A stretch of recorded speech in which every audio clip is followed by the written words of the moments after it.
So I'm Hettie Johnson, and I've been a speech pathologist for 48 years, and I've loved every minute. And I've always been very much into helping the whole person and the whole person. I've worked from babies, very young children through like 90, in their 90s in nursing homes. And what we're going to do today is something that I didn't develop the SPA until 2012. So I'd already been a speech pathologist for 42 years. Is that right? Before this came to me as a strategy, as an acronym. And the whole point of the acronym SPA, it stands for, and you can download this, so you can have it, self-talk and positive mistake correction and advocate for yourself. And the whole point of SPA is that it's a key to help anyone avoid going into fight, flight, or freeze. And does anybody in here know anybody who ever shuts down? Does anybody have anxiety or know anybody? Yes, whoever gets frustrated. Yeah, so that's what this is all about. And it shows students that they have the power to improve their brain. It facilitates positive self-talk. And we're going to also talk about multisensory strategies that connect joy with learning and lead to love of learning. So if we can do something that helps a student from babyhood through 90 years old to love learning, that's really the whole battle, isn't it? If they love reading, if they love spelling, if they love math, that's really the whole battle. And that's what this does. It changes lives. And not long after, in 2012, when the idea, the acronym of SPA came to me, I have copyright Hettie Johnson, but I should have copyright God, because God just put that into my brain all at once, the acronym of SPA, even though I'd been doing it, but I didn't have it as something to teach, to give. And then I was reading my Bible, and I just happened to see in the book of Proverbs where it says, pleasant words are a honeycomb, sweet to the soul and healing to the bones. And that SPA is really about using pleasant words to your brain instead of beating yourself up. Okay? It's very mechanical. You can teach somebody to do that. You can determine you're going to talk to yourself instead of letting that voice in there talk to you. Right? Have you ever heard that voice in there that puts you down?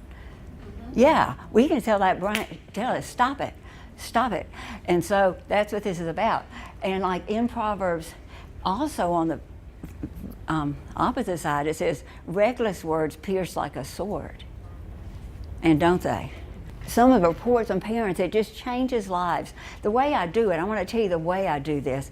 And I would invite anybody who wants to come and sit in with me and a family for a day. What I do is for 40 years, I did it just therapy all day, every day. But since my husband retired, and we have grandchildren, and we travel, so I'm not home, I'm not in town.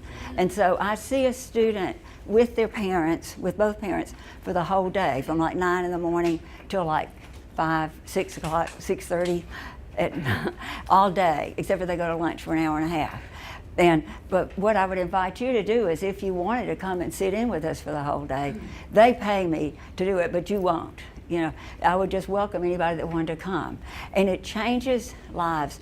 At the end of the day, they'll come in, nobody's, the student is looking down, and they're so resistant, sometimes when they get there. But after 10 minutes, they're all about it, and by the end of the day, they don't want to leave. And the next day, the mother will email me and say, Billy said, don't take me to school today because I want to go play with Miss Hettie. And so they think they've just had so much fun. And so it changes the whole family unit. By the end of the day, the family is different, and you can see it and you can feel it. And it's amazing, and I just do one day. Okay, but things it's as if the weight of the world was lifted off his shoulders, age 6. Age 9, the mother saying, the strategies you taught us last year have saved my son's academic career. He's now in high school. This University of Alabama student, the parents well, I was seeing the 5th grade, his little sister, one day, who was making all D's and F's, and the parents in the middle of the day said, "Oh my gosh, you need to see our son." They didn't think about that. They said, "He's 19, he's flunking out of Alabama, making 30s and 40s. So I saw him, and then a couple months later, I saw the dad, and I said, "How's he doing?" He said, "He's making straight A's." And the daughter was making straight A's and B's, and then they had me see their 16-year-old. And then this child was 13. She was a majorette in her school. She had been under psychiatric care for 5 years and was taking like 5 different psychiatric meds a day. And she had no eyebrows and no eyelashes and clumps of hair missing. And she had trichotillomania, which the psychiatrist told the mother when she said she was coming to see me. The psychiatrist said, "She doesn't have dyslexia." He kind of ridiculed her and said, "She just has trichotillomania." And I would say she wasn't born to pull her hair out. And within a couple of months, I don't really know, I don't remember quite how long it was. It was not long. The mother was so excited. I saw her one day. The mother told me she was off her meds. She was taking one med. She had all of her hair back. That was after 5 years of psychiatric care. And now the mother emailed me year before last and said this: "I will always say you saved my daughter from massive depression and helped her get back on track. She's now at a university in Mississippi studying early childhood education and has her hair and is on one medication." And this one, I saw this teenager, 14 years old.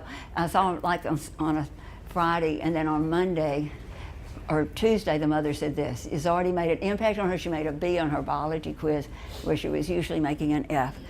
Because the deal is, this may all seem just craziness, but the deal is you don't have to, okay, I'll back up and say they certainly need, especially for reading and spelling and all that, they need the step-by-step. They need the Orton-Gillingham MSLE teaching, careful teaching, which I did for all those years before I found out I couldn't do it. And my husband suggested, he said, "Well, what if you just teach them everything you can in one day?"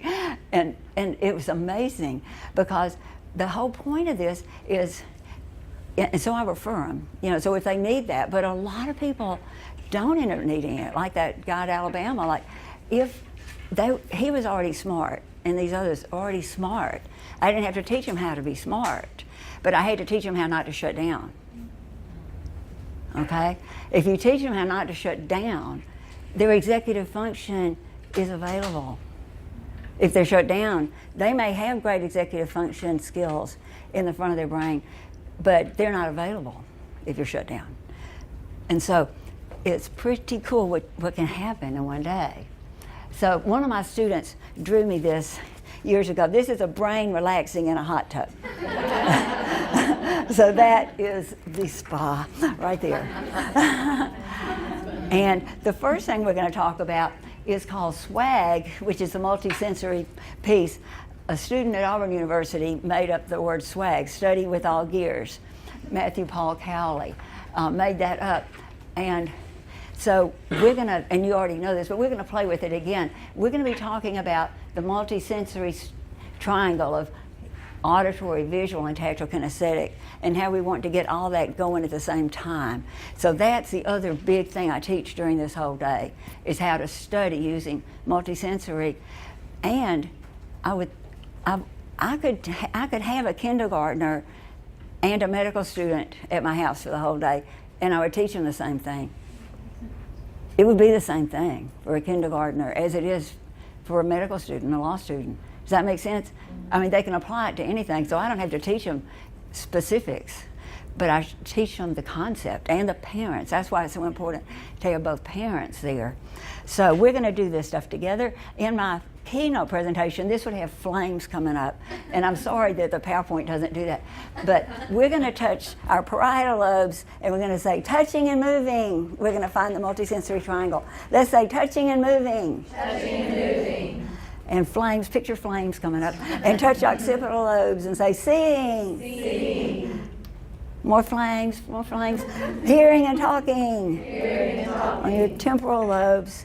And there's your triangle. Can you make a triangle? Ooh, and what shape is this? Triangle. Yes, a triangle. And so there's our multisensory triangle. And we're going to add another part to our triangle, the CEO of your brain. What if you put the heel of your hand right between your eyes and go up? That's the prefrontal cortex, okay? And this is where the executive functions. So let's say CEO. CEO. Yeah, it's the conductor of your brain. And what if we say thinking and learning? Thinking and learning. Yeah, and planning and everything, organizing, all those executive functions here. Is it important? You know, like all the things that you learn come in through the senses. Is it important for them to get to this part of your brain so you can think? Yeah. So that's what SPA is about. So we're going to have this at the bottom about Hebb's law. Donald Hebb was a Canadian psychologist, and about in the 1950s he published what is now called Hebb's law. Let's say it together. Let's get your neurons up here, because you would have seen flames. So here are the flames. So this is the electricity in your brain as you see and hear, talk, and touch and move and think. So let's say Hebb's law. Let's say neurons that fire together wire together. That's why we want them to happen all at once. So let's do it one more time. Neurons that fire together, wire together. Awesome. So, I should have backed up. Before we do that part, I want to do a tiny bit about what I'm talking about when we're doing. In fact, I think I will. How cool is that? I did do it. That we're going to be touching, moving. Like I teach, you know, just to do things like putting more. If you were learning the Great Lakes, like maybe did any of y'all learn the Great Lakes with an acronym, HOMES? Some of you did, and so what I've done is, and what I tell my parents is it's all about, you can do, this could be kindergarten work, it could be medical school, it could be anything, but you just make it into an acronym. And we're going to, and I would get, what if you stand over here, and we're going to walk along these, and we're going to say, we would have actually gotten out the big map. I've got a, and I'm going to have you, maybe you over here, and I'll be, but maybe have a big map on the floor, and we're going to get on the map, we're going to put objects on the Great Lakes and find them and just play with it a tiny bit. Then we're going to say these, the names of the Great Lakes, this HOMES, okay? And so we're going to put them down our arm, the syllables, and we're going to start up at our shoulder, and we're going to go all the way down to our hand from the beginning to the end. So what if we say, what if y'all do it with us? Huron. Huron, and we're going to say Ontario. Oh my gosh, did you notice something cool? What did Huron end with? Huron, on. Ooh, what does Ontario start with? Woo! It's like a match made in heaven, you know? Okay, and then what about Michigan? How about Erie, and it sounds eerie, and superior, and oh wow, on the first two syllables, the way if you spelled that, would it be like super? Wow, I wonder why they named Superior the Super Lake. I don't really know, but just talking about it will help. What do you think? Maybe it's the biggest one? Maybe it's the best. Maybe it's the best, yes. Yeah, the Super Lake, yes. So just going through the process of thinking about the parts of the word and talking about it, it could be for any, yes, you did an excellent job. Hey, thank you. Oh, I should have, anyway.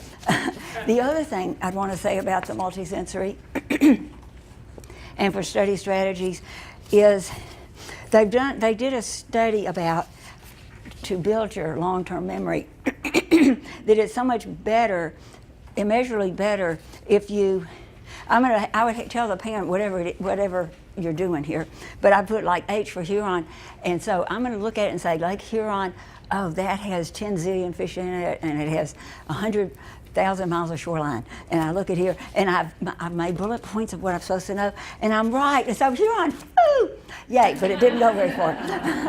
And so the idea is we're going to throw it, and it's going to be fun, okay? And the studies have shown that if you just have somebody study in the plain way, it took them 15 study sessions to make an A. okay, on this study. And the people who did it like this, where they see the word and they have to pull it up out of their long-term memory and check themselves, it took them 5 study sessions. So which would you rather? I thought so. Because the whole point of all of this, the whole point of when I do that day is I want the student to have more success with less stress and have more time to play. Does anybody want that? Yes. And the student's not all that excited until I say, and more time to play. And suddenly they really think, this is neat. That's when they start liking me. And so, but when we're doing that, are we using that multisensory triangle? Are we seeing? Yes. Are we talking and hearing? Are we touching and moving? And are we thinking? Okay, that's awesome. So I do the same thing with, just like if we were doing like systems of the body, I might put all these digestive, nervous, circulatory, lay them out like a tree trunk, but it could be any subject, presidents, anything. But lay them out like a tree trunk and then put branches off to the side. So you could end up with your whole house or your whole anything full of a huge tree, a forest. And you could, again, it could be any subject, but in each one it's going to have the bullet points on the back. And I say digestive system, it's when you eat and throw. And so, again, it could be any subject. And that's swag. And swag supports SPA, as we'll see as we go along. Okay. So I'll just, are you okay if I do it the way I do with my students? Because I do, and I ask them if they're okay if I talk about God. Is that okay? Yes. I mean, so because if they said no, but they've never said no. So that's, I guess they figure, oh well, we're here. But I like to tell the child, I tell them God loves you so much that He made your brain so perfectly. He made your brain smarter than all the computers. They could never make a computer as smart as your brain. And God loves you so much that He put a watchdog. He put like this guardian, this little pink part in your brain to guard you, to protect you from danger. And it's going to work. I mean, God built your brain this way. But you don't have to talk about it being God. But I like to. And it's called your amygdala. Can we put amygdala down our arm? Amygdala. Yeah, what did this part say? Y'all are awesome. What did this part say? What about this one? Amygdala.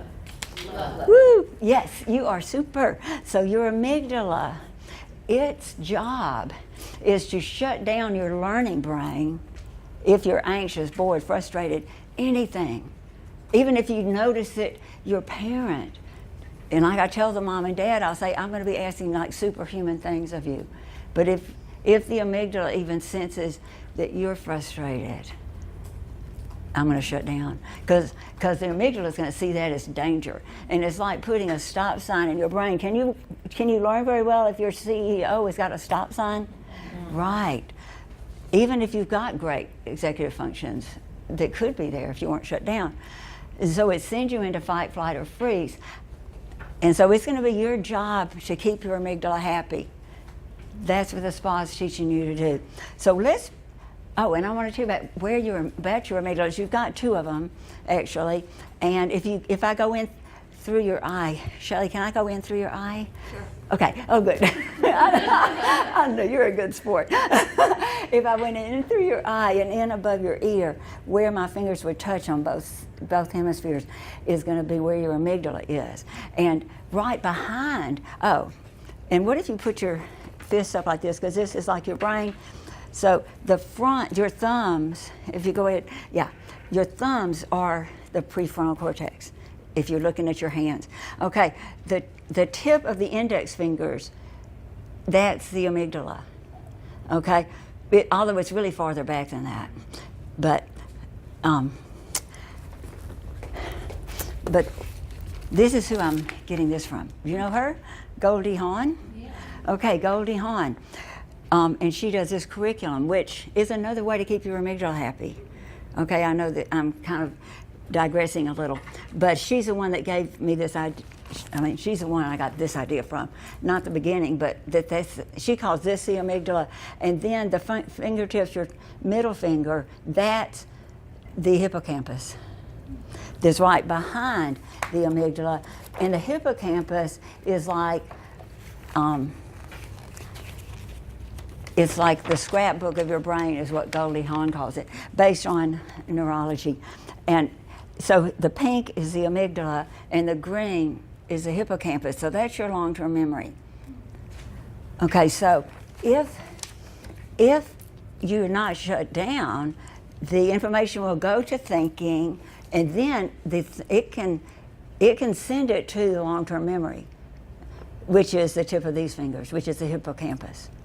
Okay, and we're going to talk more about this, but the thing about Goldie Hawn, which is so neat, was I was presenting this in Los Angeles at the ASHA convention 2 years ago, and I have a French friend I'm going to show y'all, Chloe Bourgeois, who Joan got to know, and Chloe was a speech pathologist graduating in Paris, France. She's French, and I met her parents when we were on a trip, and it's like God put us together beautifully, and discovered she was a student at that time in speech path in Paris, and then she came to live with me and my husband for 5 weeks in 2016, okay, to learn these strategies. Now she's doing them in Paris, which is awesome. And so she and I presented 2 talks at ASHA in Los Angeles. She came back from France. Can you picture this? She came back from France. She was 24. She made 2 talks at the first scientific convention she'd ever attended in another language. Okay? I mean, she's French. Amazing. So that morning of the first day, Goldie Hawn was the keynote speaker. And so Chloe and I are back there getting ready. At 1 o'clock, we were doing spa and this day. And Goldie Hawn starts talking about the amygdala. And Chloe and I go, yes, Goldie Hawn is talking about the amygdala. And so she does something about it a different way. She does it with mindfulness and deep breathing. And this Mind Up curriculum is something that uses Goldie Hawn, okay? And it's awesome. It's just another way, though. It's another way from what I'm going to do. But it's so cool. And so Kate Hudson and Goldie Hawn are both dyslexic, okay? You may not have known that. But the thing that was so funny is in the middle of her talk, she said, I know it's very ironic that I'm talking about neurology. She said, because I always played the part of an airhead. Didn't she? It is so funny. And so this is from Goldie Hawn. So back to, so that it's important to get this information to go to the frontal lobes so that it can go back here, get back here to, here is the hippocampus for memory.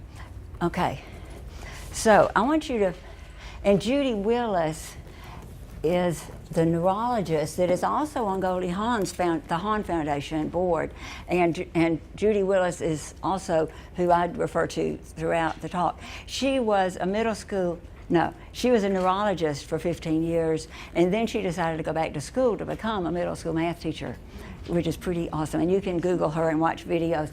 So that's where a lot of this neurology comes from.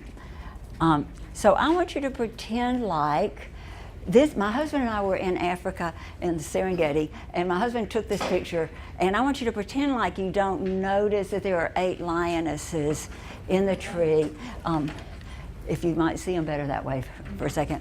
I want you to pretend like you don't see them, but I want you to sit in front of the tree. What if you sit under the tree, okay, and read your book and just relax, relax. And then all of a sudden, oh, and there's one more lioness on the ground with you, but you didn't notice that. And so you're reading your book, and what if you all of a sudden notice that the lions are about to devour you? You've got 9 lionesses. What is your amygdala going to tell you? Run. Yes. Would your amygdala possibly just say, it's okay? Would it say that? Yeah, totally not say that. And so I love that.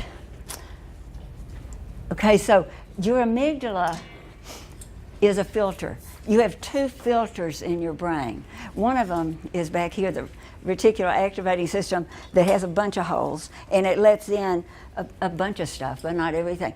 The amygdala is the other filter, and it's like a switching station on a railroad track. Two choices. The amygdala only wants to know, is it safe or not safe? So what did it say about the lions? Not safe. Okay, and so if it says not safe, this picture out of Goldie Hawn's book is pretty cool to show us what happens is if you have this sensory information coming in, and it has to go through the amygdala because it's a filter. And so if it says it's safe, it'll let it go on to thinking, memory, it's the reflective part of your brain, the higher brain. If the amygdala says lions, no. Or mommy's frustrated, no. Or my teacher is frustrated, no. And so it immediately slams down to fight or flight. I mean, do you ever see that with students? They might be okay, and then all of a sudden they're just not okay. And they come in to take a test, and they know it, but when the test, if you just have that inkling, the amygdala is built to protect you. And if it thinks you're in danger, you're out of here. And you can't help it, except for we're going to help it by keeping our amygdala happy. What are we going to do? Keep our amygdala happy. Yes, that's the key. So those two choices about is it safe or not means that you can either win-win or lose-lose. Which would you rather? Win-win. Yes, I thought so. So let's get lose-lose out of the way first. So if there's anything frustrating your amygdala that looks like a lion, but is a spelling test really going to kill you?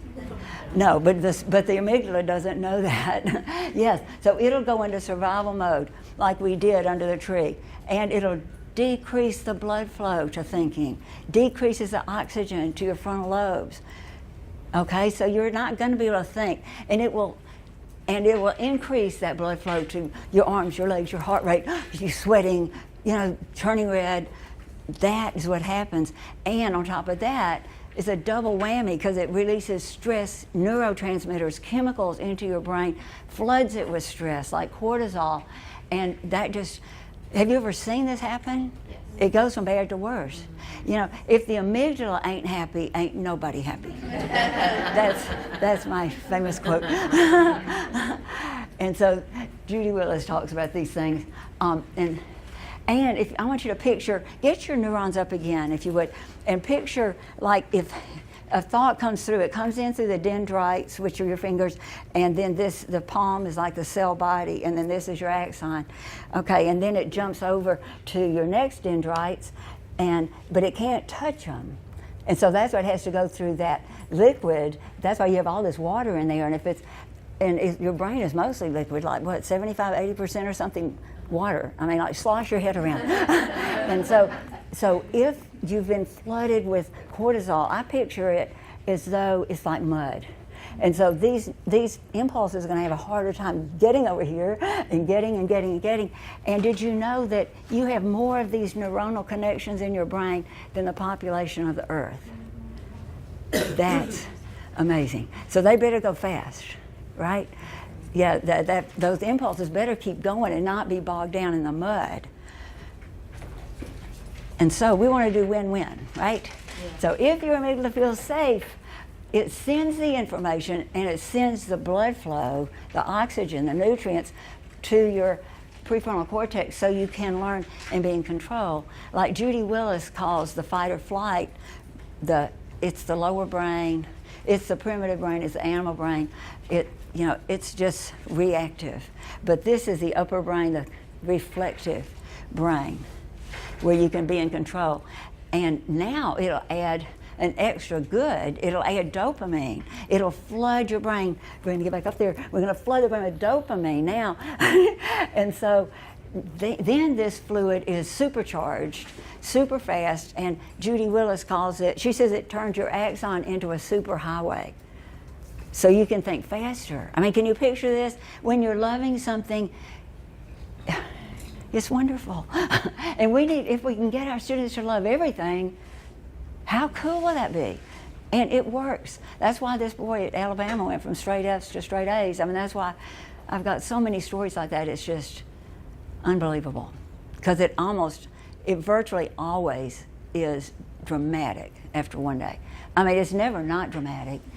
I mean, but I had one case that I still can just see that I'm not sure how the mother, when I talked to her about how smart her daughter was, because her IQ test was like tremendous, and this is really sad, but when I told the parents, usually when I tell them that sort of thing, they're really excited. The mother looked at her daughter and she said, "You've been holding out on us." And I just wanted to cry, and I didn't quite know how to even handle it. I mean, she like blamed her for being smart. And that really was sad. So that one might not have taken as well. The parents have got to be on the same page. And the more the teacher is too, you can see, I mean, everybody needs to be on it. So that dopamine, like Judy Willis calls it, a memory chip. So that helps you to learn and remember more. And you know how you could put a memory chip in your computer to get more memory. So would you I brought some extra memory chips. You want them in your brain? Here. So we'll all have extra memory chips in our brain. So, and dopamine makes you happy. Dopamine floods you with joy. So if we get addicted to dopamine, if we get addicted to that feeling of joy that goes with learning, is that a good deal? Yes, and so swag in itself, doing our multisensory swag increases dopamine in itself. So it's this very virtuous cycle of filling with dopamine. And so this is all good. Okay, so now to talk about the acronym of do y'all know finger spelling? Some of you do some, yeah. Okay, but that's okay, but you're going to. And would y'all like if I sent you, I was going to email you something and I forgot what, partly the finger spelling, but some more spa type thoughts. Yes. If you would like that, can somebody start a list of email list, and I'll send it to you, and I'd be happy for people to send it anywhere.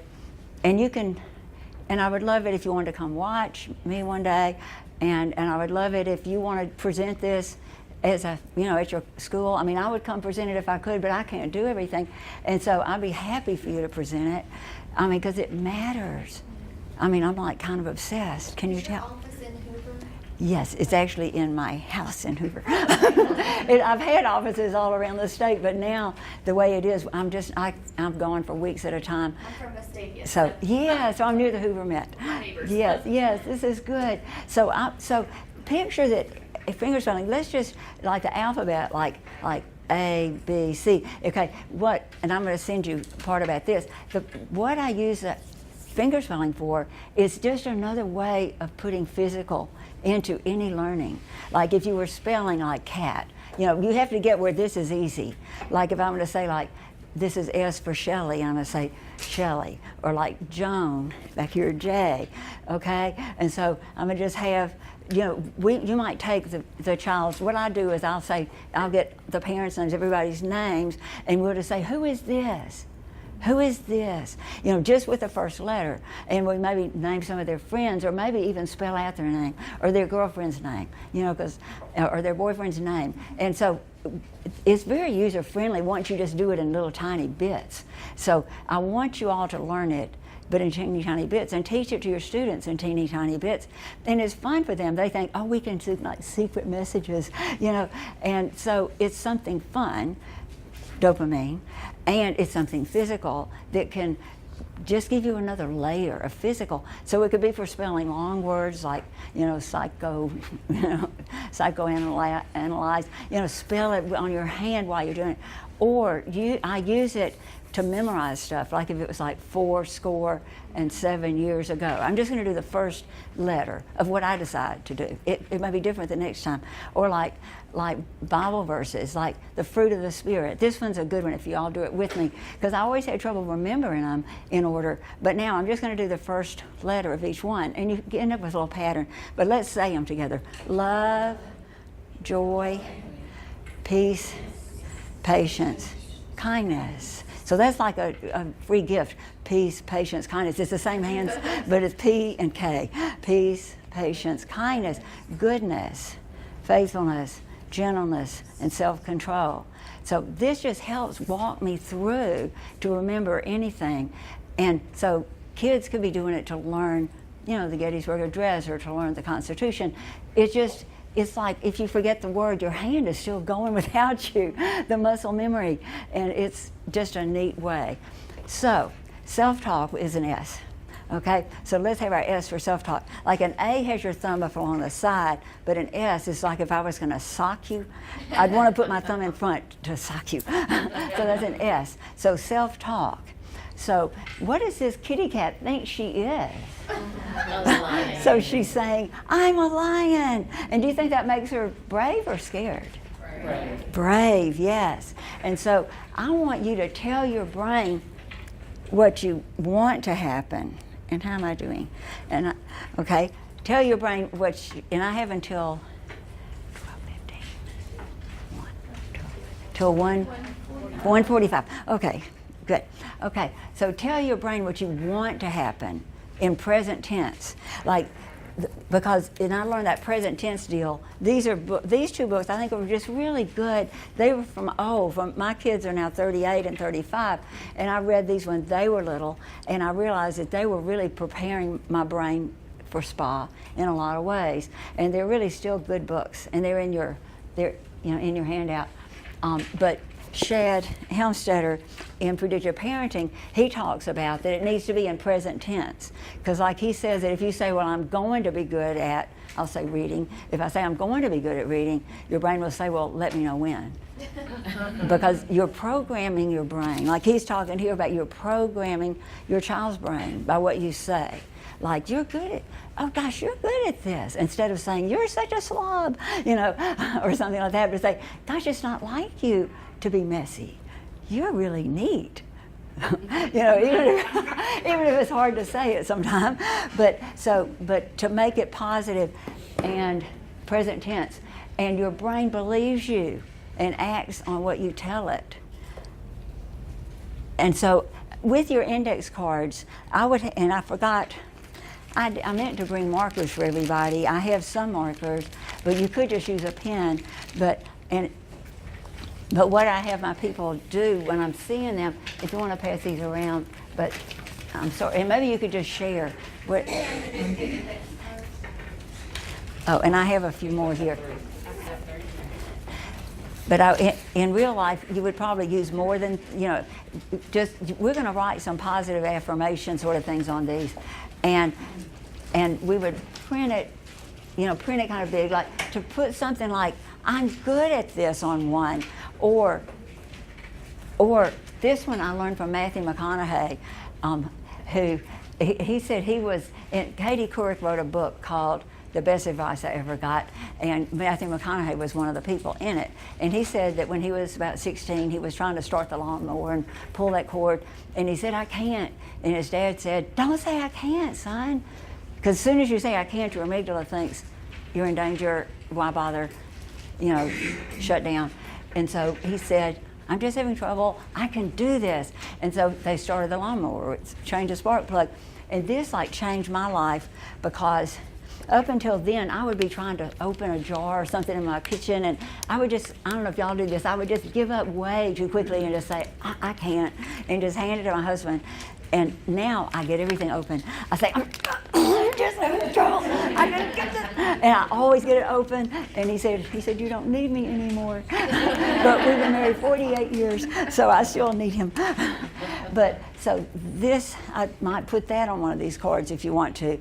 Or this one I really love. I definitely want everybody to write this on the card. I love this. Can you tell me, I love this? I love this. Yes, I learned this and it's in the first time I did this talk in 2012, and it's on YouTube, and you can still hear this lady who got up at the end of the talk in QA, and she said, I'm dyslexic and I'm a doctor. And she said that she was in medical school failing. Have you ever hated a course? Yes. Did you do great in it? Right, was your amygdala happy? No, right. And so no wonder you didn't do well, right? And me too.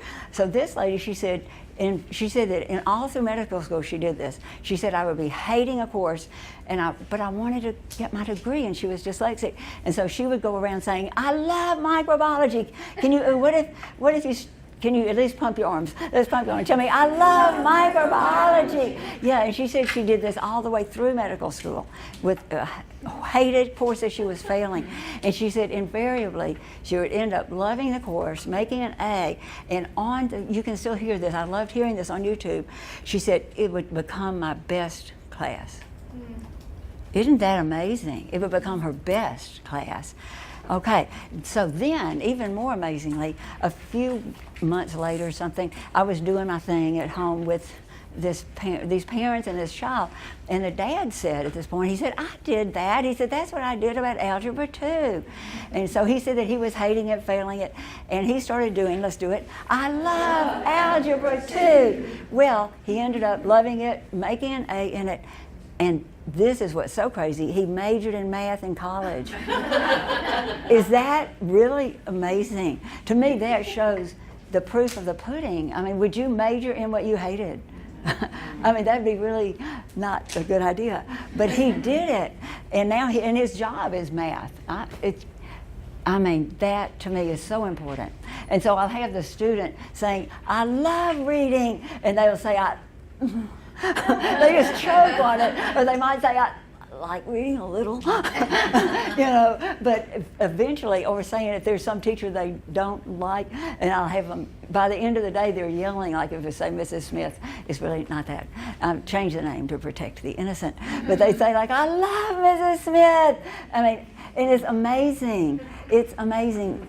So it really, really matters. Because, think back to the amygdala and danger, and if it's thinking, is this safe or not? If you tell your amygdala, I love this. This is my favorite subject. Oh my gosh, what were you thinking, amygdala? Why did you think this spelling test was going to kill me? I love spelling. Can you tell me? I love spelling. I love grammar. Oh my gosh. I love grammar. Yes, I love math. I love math. And it matters, and I think that's probably the most important thing.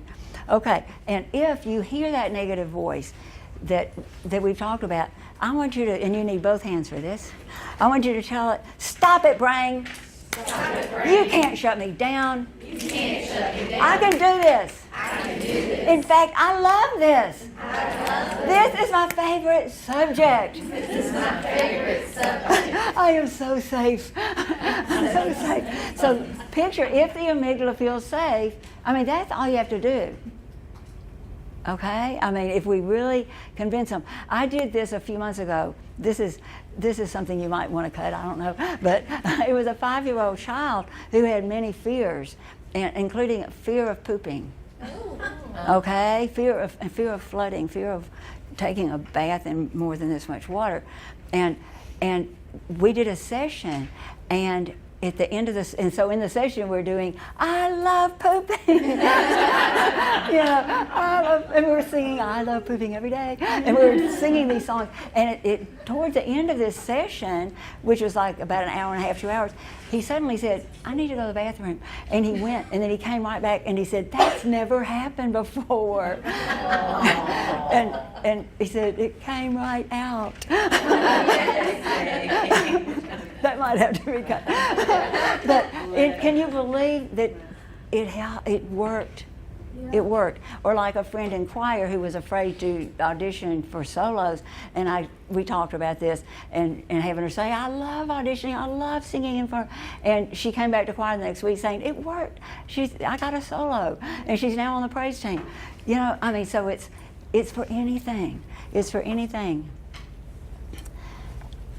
And back to that deal about the talking to your brain. This book I've just gotten addicted to. It's called, and it's not in your book, not in your handout, I forgot, Spiritual Depression, which I know seems depressing, but it's about, like, we're in church one day, within that first year, it's like a lot of things came in front of me that first year of having developed SPA, but the pastor said that this book is about what to say when you talk to yourself. Okay, and that a big point of this book is don't let yourself talk to you. You talk to yourself. Okay, you choose what you want your brain to hear. Do you really want your brain to hear those bad things, those reckless words that you didn't think up. You didn't choose those words, the negative ones. So I love this book, and I live with it. I read it constantly. It just speaks to my soul. Oh, the author. Oh, Martin with a Y, Martyn, Lloyd Jones, hyphenated. Dr. Martin Lloyd Jones. What this is, it's a series of sermons that he preached in Westminster Chapel in London in the 1950s or 60s. He published it in 1960 something. So it's actually these sermons verbatim that were recorded, by shorthand, not on a digital device. And it's, to me, very amazing, life-changing to me. So, P for positive mistake correction. Get your K hand up here. There's a K. Kitchen patrol. The P is down. Okay, so the P is positive mistake correction. So SPA, self-talk, positive mistake correction, and advocate for yourself. Okay, that's the SPA, S-P-A. So this is really just more self-talk, but it's just when you make a mistake. Because to be kind to yourself, because you are in the driver's seat of your brain. Whose brain are we talking about? Yeah, yours. And who can talk to your brain? Yeah, you can. You are in that driver's seat. And so so I want the child to know, or this is for us, right? This actually can affect us. This is for any person, any adult, anybody can talk to their brain. And to show, so this is getting kind of into the nitty gritty more, to show your amygdala only what you got right. So I want you to say, and my people would write this on a card probably, like to put, I got this part right, now I'll get that part. So like pretend like you have a test back and you've only got one thing right. I'm so sorry, but everything's wrong. Everything except for one thing. You've got one thing right. So I want you to look at when you get your test back, what's the first thing you might be thinking is, it's not a good feeling, and your amygdala shuts you down instantly. And so I want you to say, I got that right, amygdala. Can you tell me? Yeah, I got that right, amygdala. Yeah, and then say, now I can get these. Get all these right. Yes. So that's, the point is not to ignore the rest. Because I have had some parents say, well, they just think, well, that's dumb. We're going to just say you got that right and just go away. But I'm not saying that. But we're going to keep the amygdala happy by saying, you got that right. Now we can get these. So he's not going to shut you down. Okay, and if you make a mistake, I want you to say something like, I learned from that. Instead of, don't we all kind of beat ourselves up sometimes, like, oh, how stupid, and things like that. But I learned from that. I'll do it better next time. And James Dyson, who, I had to bring my vacuum cleaner. I usually bring the whole thing, but my husband, he convinced me. I had the whole thing in the car coming from Birmingham, and he said, why don't you take, please, So I'm so sorry to shortchange you. But, so James Dyson, does anybody have a Dyson? Okay, do you know he's dyslexic? Okay, Dyson is dyslexic, and that USA Today said that Dyson is the world's best vacuum cleaner. And I'll show the students this booklet that came with our, this is our rechargeable, but I had to have a dyslexic vacuum cleaner, And so this book came with the electric version, and I have the student look to see, like, do you think he gave up easily? I wonder, can you tell us how long did it take him to make his first vacuum cleaner, and how many prototypes? 5 years and 5,127 prototypes later. Yeah, do you think he gave up very easily? Do you think he was saying, oh, how stupid, I'll never get it? Did he say that to himself, 5,100? Yeah, I guess he was saying something like, I learned from that. Yeah. We're going to make it better. So that, I think, is very cool. So here we have Dyson and Proverbs again. So this one is, I want to hold off on putting the top one up here because it's a hard one.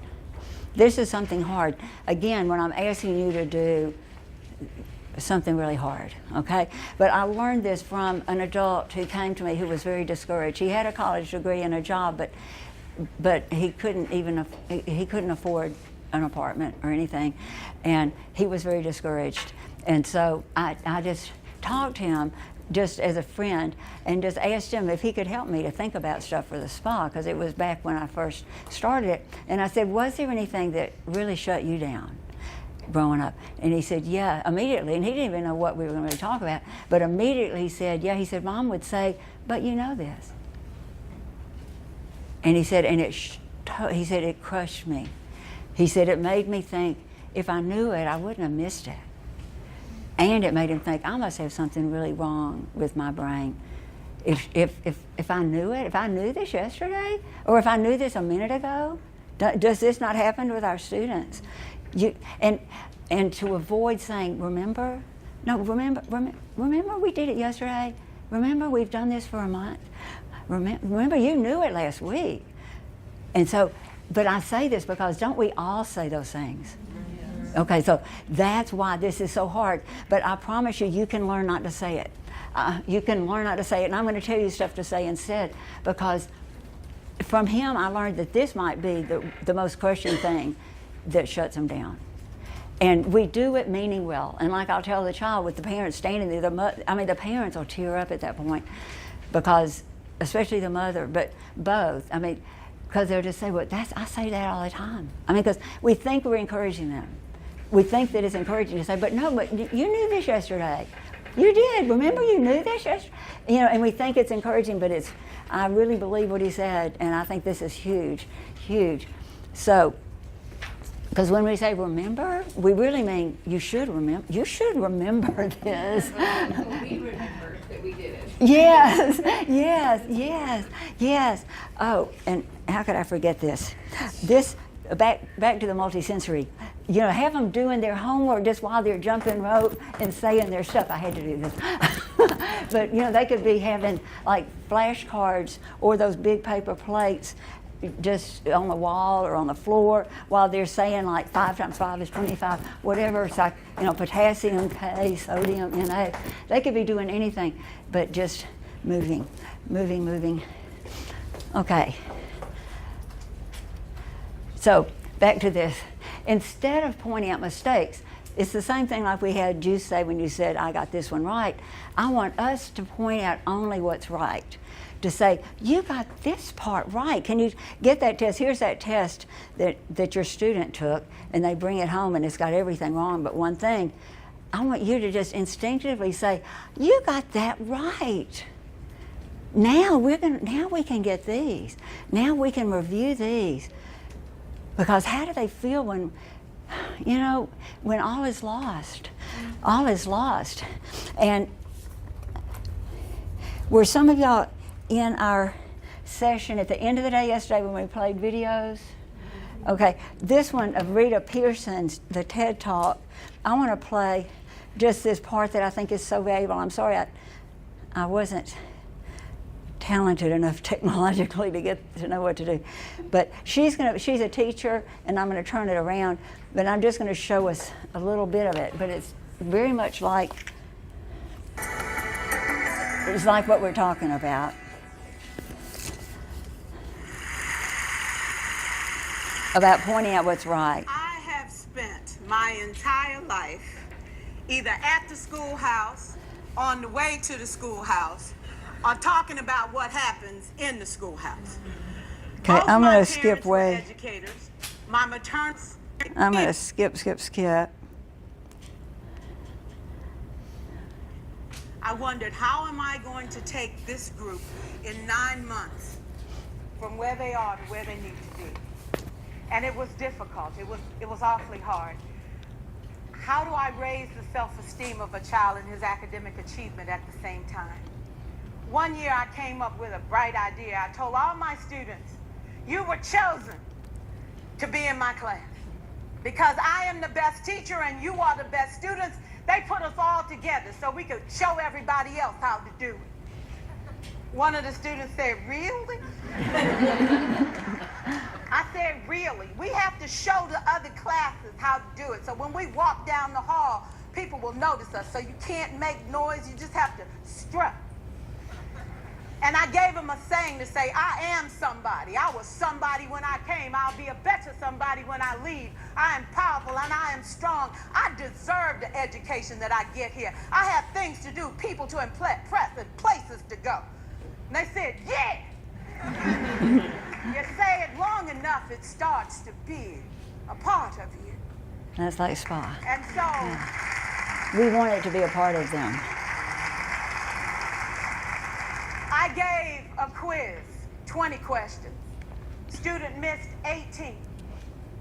I put a +2 on this paper and a big smiley face. He said, Miss Pearson, is this an F? I said, yes. He said, then why'd you put a smiley face? I said, because you on the roll. You got 2 right, you didn't miss them all. I said, and when we review this, won't you do better? He said, yes, ma'am, I can do better. You see, -18 sucks all the life out of you. +2 said, I ain't all bad. So I think that's SPA, isn't it? 4 years and- I watched my And I'd love for you to watch take the time and more of those. I mean, watch the whole thing. go on home visits in the Oh, what now? by combs and Oh. brushes. Oh, good. I was looking for my alt quit and I couldn't find it upside down. That's even better.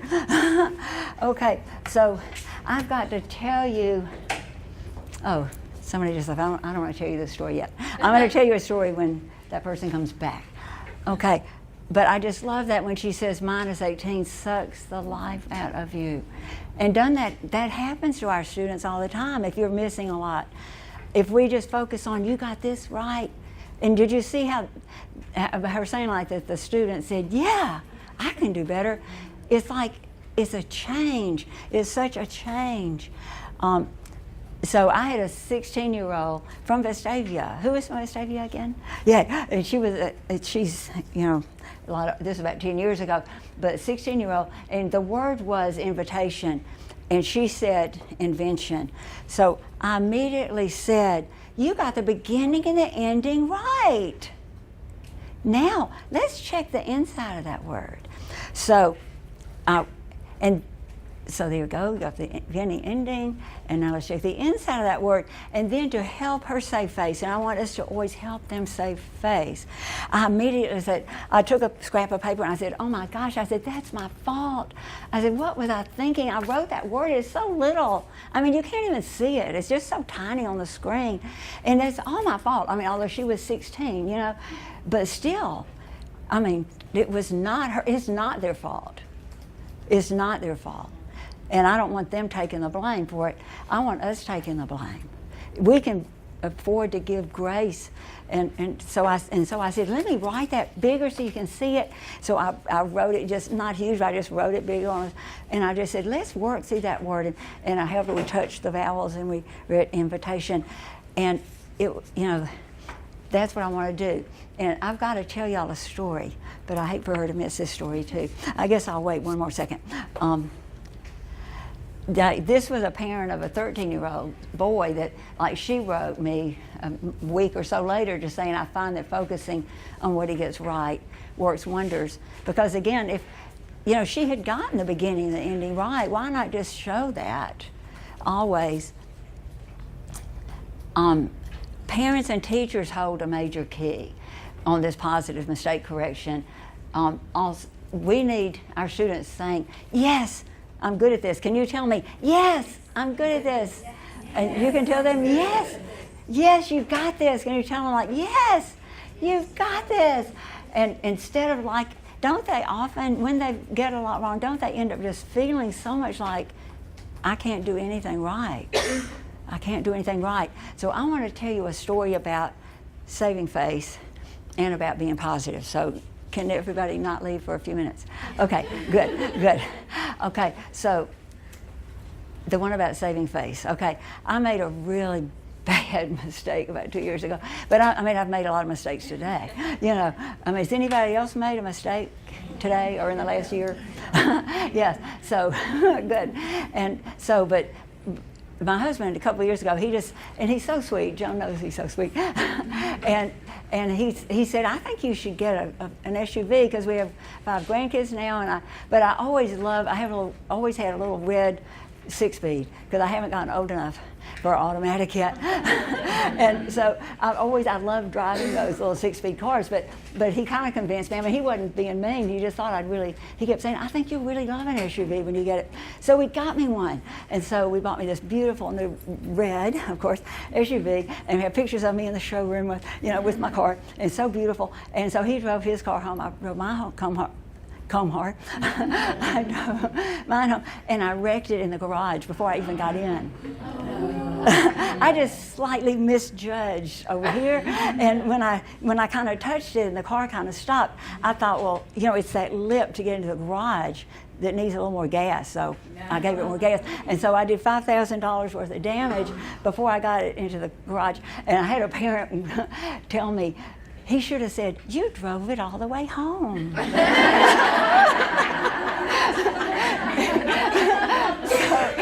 So I got out of the car, crushed, and got out of my car, and Bill took me into his arms, and he said, it's okay. He said, that can happen to anybody. He said, remember when I backed into Natalie's new car? He said, we can get it fixed. But I'm sure in his brain he didn't feel that calm. I think he would have liked to have said something else, but wasn't that kind and so sweet. And that's what I want you to picture. That's what I'm asking of you, which is kind of hard. And it's really hard. But that's what, the more we can emulate that grace, the better everything's going to get. And I promise you it's going to work wonders. And everything in life will get so much easier. Because if we get them where their amygdala is happy, everything's going to be so much easier.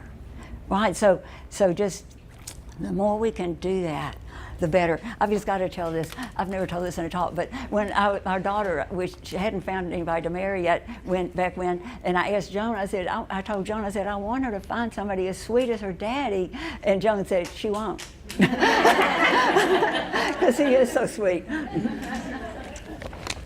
And so, but the other story I want to tell you is this, about 12 years ago, this boy who was 15 years old, and he had spent the night with a friend who his parents didn't really feel real good about exactly, and they snuck out of the house during the night and took the parents' car and had a terrible wreck. And this 15-year-old who was a gifted student, AP student, he had severe brain damage, and he was in a coma for 6 weeks, not expected to live, and he was in the hospital for 6 months. And they discharged him one Sunday, and the parents called because they knew the wife's sister knew my husband and knew I was a speech pathologist. So they called and said, would y'all come over, because he's never produced a voice. 6 months. And he couldn't swallow. He was still being fed through a tube in his stomach. And so I said, yes, we'll come over. So we did. And so when he's drooling because he couldn't swallow, and he can walk, but brain damage and no voice.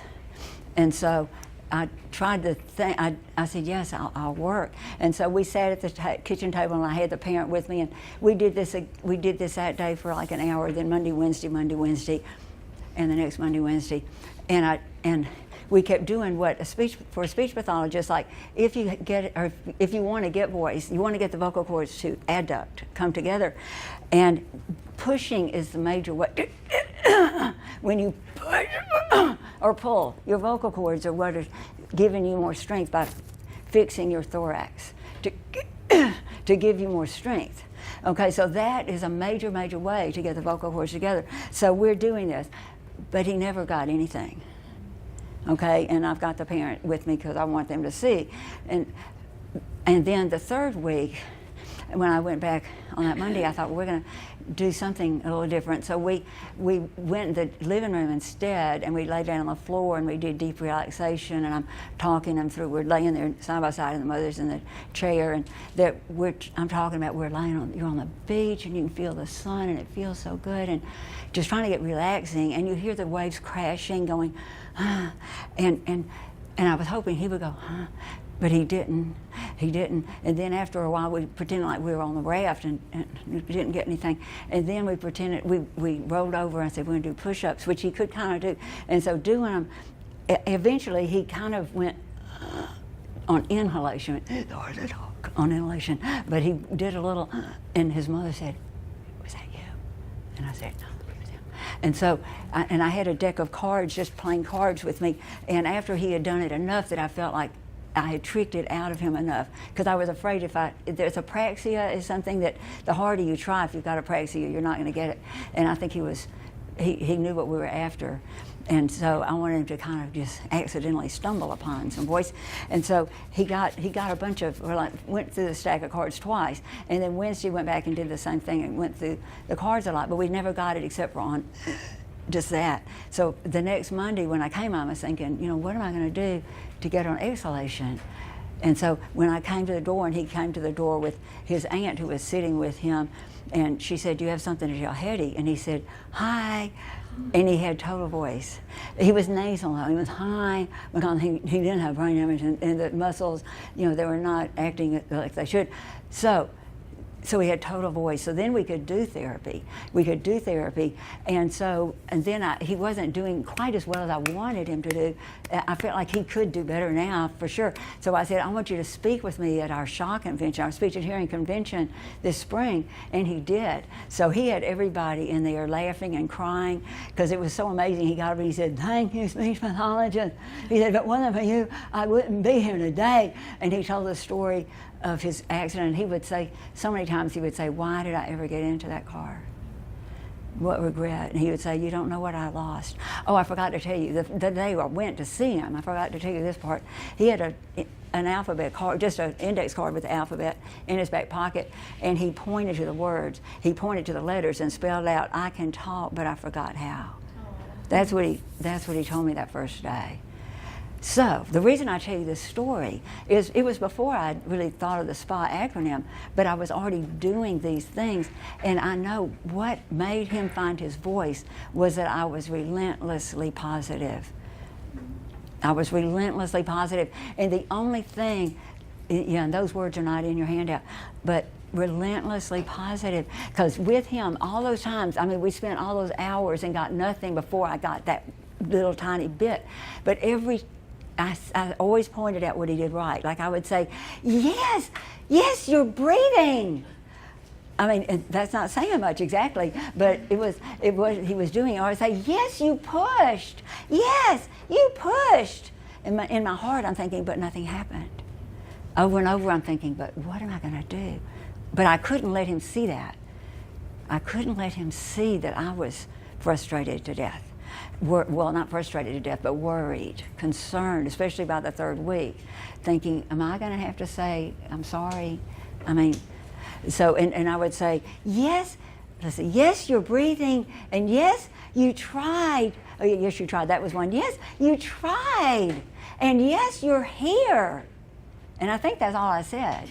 That's all I can remember that I said. But I think the difference is that I think that he knew he wasn't getting what they were asking those 6 months in the hospital.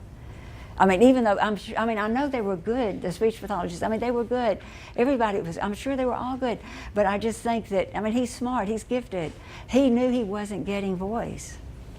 And somehow, over those few weeks, I made him so pumped up he was doing everything right. Although really nothing was right in a way. But his concept was, I'm getting everything right, yes. And it came together. So I just wanted you to know that, because I think that's the key. And he had dopamine. Maybe he didn't have much dopamine when he was frustrated. Maybe he had more dopamine going. So, and I've already said this, if they even sense that we're frustrated, they immediately sees that as danger, and there's the teen with a traumatic brain injury. And I'd love for you to watch all three. Those are all really good, those TED Talks. And Angela Duckworth, she also wrote a book called Grit, and Carol Dweck wrote a book called Mindset, which is the names of their TED Talks. But in Grit, in Duckworth's book Grit, I just remember this one thing she said that I think, when do I stop again? 1:45? 2? 1:45, okay. But in Grit, she tells a story about, well, she says that toddlers never give up on learning to walk. Because what are we doing? When a toddler takes a few steps, what do we do? But that's after they fell. Why aren't you saying, but you fell? Get up. Would we ever say that to the toddler? Right, it doesn't occur to us at all to say, you fell. But she says that once a child starts being expected to know, to color in the lines maybe, to write a number, a letter, to write their name, anything, and then if we feel like it's our job to tell them what's wrong so we can help them. Right? I mean, we do it and I tell my students when I'm working with them, I say, your parents and your teachers mean well because they're pointing this out because they want to help you, but I want to put all that upside down. If we turn that on its head and don't show them what's wrong, because there's always something right, even that you're here. You're here. That could be what's right. And now we can get these because it really just so much matters. I saw one child that it was my worst nightmare, and it was so bad. I mean, he was just this almost never happens, but he was just hating everything. He was just wouldn't, he was just being rude. He was looking away. He wasn't looking. He just was. You could see he was so hating it, and I was just about to tear my hair out, but I had to act nice. And then at one point, the mother and I, he had just dumped a whole bottle of stuff on some of my upholstery, and so his mom and I came back in the kitchen to grab stuff to wipe it up. And so while we were in there, they'd only been in there about an hour or so far. And I've never done this, but I told Mom, I said, y'all can just go home now if you want to. It's okay. I won't charge you anything. Y'all can just go home. I said, just cut our losses. I didn't say it that way, but I did say the other. I said, it's okay if you just want to go home. Because I thought that they're probably thinking, we've got to pay this woman. and he is horrible. And she said, no. She said, he's doing great. And then I really went, oh my. She said, he hasn't run away. And he was he was maybe 9 at least. I mean, he was a fairly older child.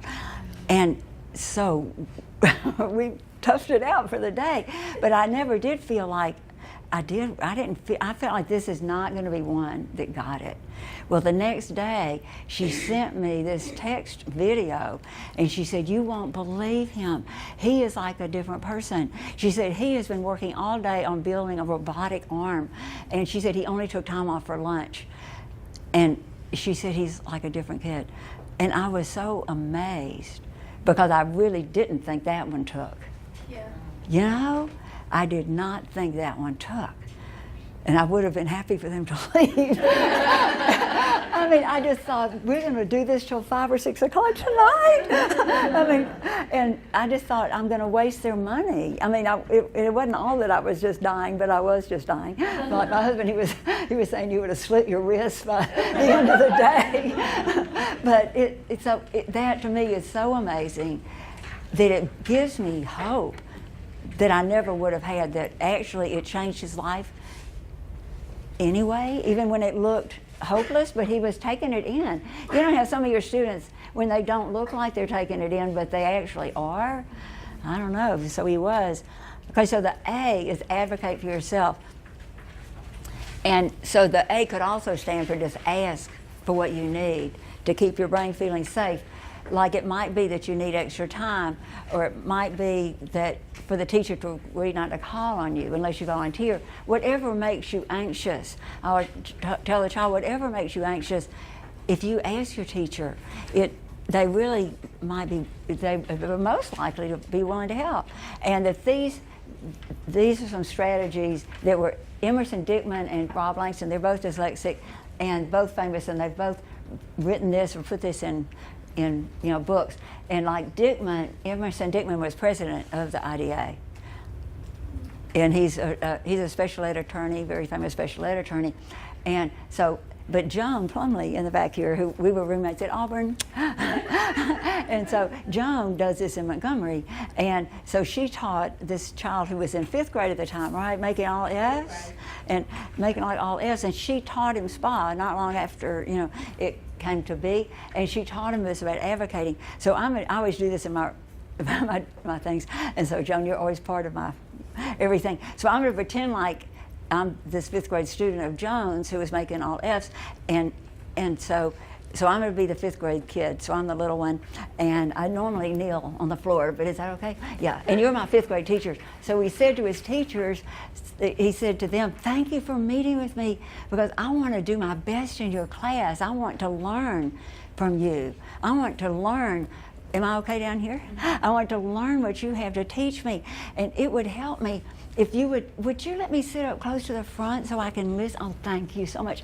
And would you promise not to call on me unless I volunteer, or to read out loud unless I volunteer? Oh, thank you. That'll help me so much, because I promise you in return, and these guys did this in college and in law school, and they had permission from their university or law school to interview their professors before the semester started. And if the professor was not friendly, they had permission to drop and get a different. But thank you so much, because I promise you that in return, I'm going to be prepared, I'm going to study, and I'm going to do my best, and I promise I will raise my hand. And like I tell the kids, you've got to raise your hand sometime. You can't just never raise your hand. And so he went to making straight A's, right, Joan? And then in 6th grade, when he came to Joan, it always thrills my heart. Joan told me that he came in and sat his book stand and said, "Well, I've already held my conference." And now he's in 10th or 11th, 10th grade, maybe, and he's made straight A's. Graduate next year. Oh, wow. And he keeps doing these conferences. Yeah, how powerful will that be if our students take, and like with little young ones, I always tell them, you don't have to do this right at first. Your parents, you're allowed to help.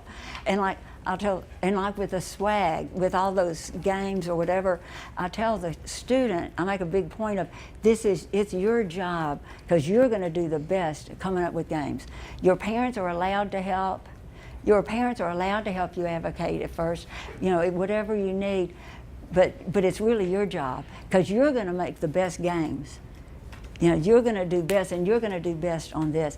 And just to think how powerful it will be if we can get it where their brain is happy, where their amygdala is happy, where they're full of dopamine, and they have their executive functions available.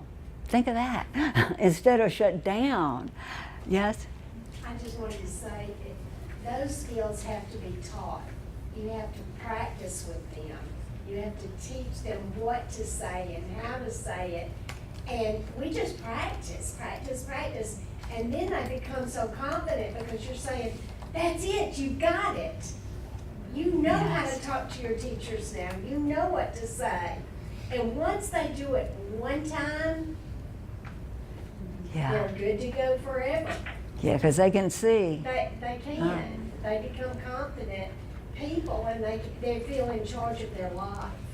Yeah. It changes them forever. That's a big deal. Yeah, in charge of their life.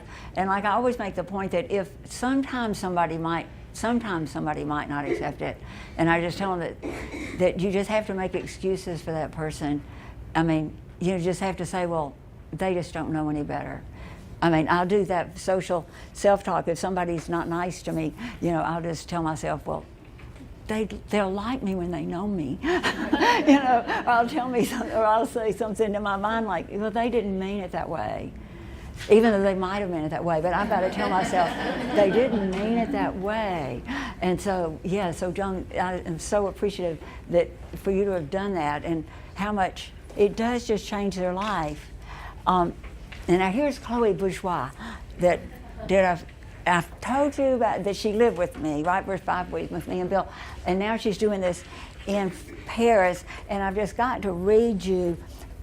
Well, we were texting on WhatsApp this morning, and she's praying for us right now in Paris, but I've got to read something that she sent me.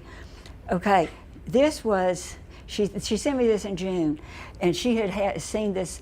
She does spa just in a 2-hour session, because in France, their private practice, they don't have the liberty to do like we do. But she had 2 hours. And she's talking about that she did this before we were preparing to go to ASHA when we spoke together in Los Angeles. So that was a year ago. 2 years ago almost. She said, I have something amazing to tell you. Do you remember my dyslexic adult patient when we prepared Asha? When we were getting ready. She is 40 and was studying again to become a teacher, and I did SPA with her, but I was so sad because she was depressed because of her school failures when she was younger. She had no self-esteem. We did SPA some months ago, and I had no news since that. Yesterday, she came in my private practice crying and smiling to thank me because she passed the exams and is accepted as a teacher now. She offered me chocolates. She offered me chocolates and explained me how much SPA helped her, exclamation points. It just incredible, and it is just incredible and amazing, many exclamation points. She said, it works. What you made works. I succeed through you. You have no idea how much you changed my life. Thank you, Chloe. And then she said, I was almost crying of joy with her. Can you imagine that? Chloe is 24. I know, it makes me want to cry. I mean, to think, I mean, changing this lady's life. And I just think, you know how it is with the self-esteem. I had one other patient that I saw for an evaluation. He was turning 65. He was like a month before 65. And he just wanted to come because he wanted some closure. He didn't understand why he never could read. And he didn't want the strategies, he said, but I said, well, you're getting them. You can't, I don't do it without teaching you strategies. And once he did it, he understood why, and it changed his life. But the thing that, when you think of something breaking your heart, when they got married right out of high school, and the wife just helped him through school because she told he was going to drop out because he never learned to read or write or spell at all.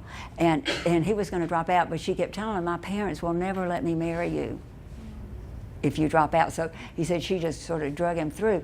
And so, but then after they'd been married a few years and she wanted to have children, he told her, we can't have children because they might be like me. Aww. And so they did not have children. Does that break your heart? I mean, they should have grandchildren now. And they didn't. And it just breaks your heart. It just breaks your heart. But SPA makes my heart happy. And to think what we can do. And y'all can do this. Can you picture? I mean, you can teach this. You can take this. I'll send you the PowerPoint itself. I'd be glad for you to present it to your school. I mean, don't you think you could do this? Yeah, you could do this, and it's going to matter. I mean, I'm happy for, you can send people to me, or you can come and watch me do it if you want to. I'd love that.